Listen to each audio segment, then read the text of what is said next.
I got my plywood cut at Home Depot, so each piece is 46 inches by 92 inches, and then I have a Forstner's drill bit with a Ryobi wireless drill, a pencil, and a really long ruler. These are the basics to make your actual pegboard. So you're going to take your ruler and determine how far you want your dowels to be apart. The spacing that worked for my wall was 5 3/4 of an inch apart, so I just went ahead and I made all those marks on the bottom of the pegboard and all along up the side of the pegboard.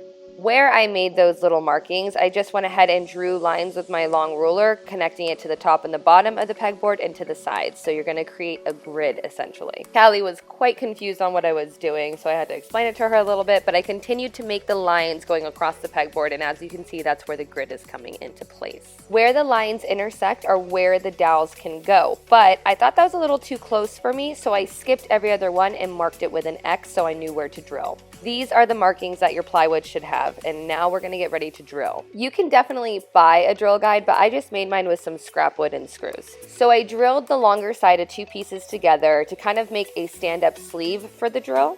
And then I reinforced it with just 2 longer pieces that I could easily grip to when I am actually drilling it into that little sleeve. Before I started drilling, I did put my 2 pieces of plywood together to ensure that the lines lined up properly, and they did. Once again, I made the X's where I wanted to make the holes because I want mine more spaced out versus crammed. And then I went ahead and I slid some 2x4s underneath this piece of plywood to help me to not hit the bottom when I am drilling. I lined up the DIY drill guide, then placed my drill where the X was, and I held that sleeve down. I drilled a little bit to make sure that it didn't splinter the wood on the front, and then I proceeded to drill all the way through. Once I was done with that first hole, I just double checked, actually quadruple checked, that the dowel would fit into the hole, because that would have really sucked. After I knew everything was golden, I just went ahead and drilled the rest of the holes through the plywood where I marked it along the grid with the X. Again, I'm not doing it at every single intersection because I wanted it more spaced, not so crammed. Once I was done, I just brushed away all the sawdust, and then I took my Ryobi wireless orbit sander and I went ahead and sanded off the marks versus erasing. You're more than welcome to erase it. It just takes way longer. Now that this is all done, it is time to install, but first we need to reinforce it into our wall before we hang this plywood up.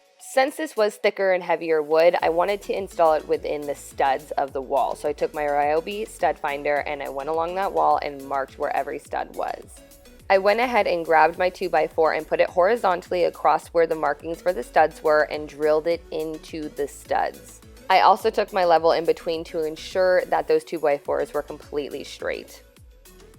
Now that this is all done, I'm going to take the plywood pieces and drill them directly into those 2x4s, not my wall. You're definitely going to need help for this if you have a thicker plywood, so Paul actually helped me install this piece by holding the wood for me while I drilled it in. You got it? Yeah. For sure? Mm-hmm. Drill the board multiple times right into the studs.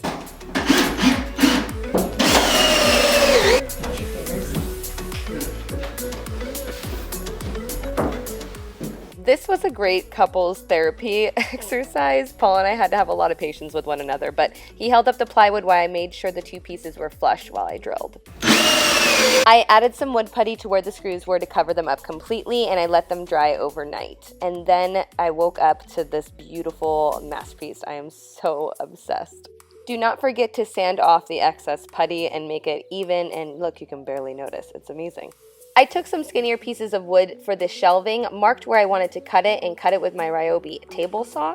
I also went ahead and cut down the dowels to size with the table saw, and this will also depend on the size of your wall and the 2x4s behind it. I placed my shelf right on top and it was perfect. I just kept adding shelves wherever I saw fit, and then you just decorate your heart out, and I'm completely in love with how this turned out. The awesome thing about this pegboard is that I can never get bored of decorating because I can move the shelves around freely, and the shelving is pretty cheap because it's just wooden dowels and a simple piece of wood.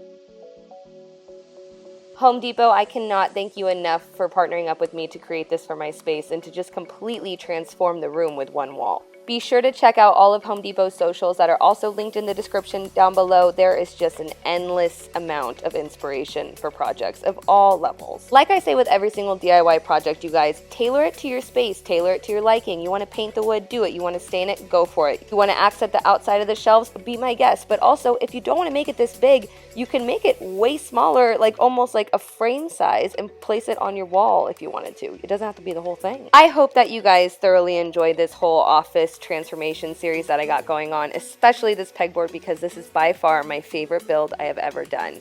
Thank you again to Home Depot for allowing me to create this for my space. Don't forget to hit that subscribe button if you haven't already, and click that bell so I can annoy you every time I make a new project.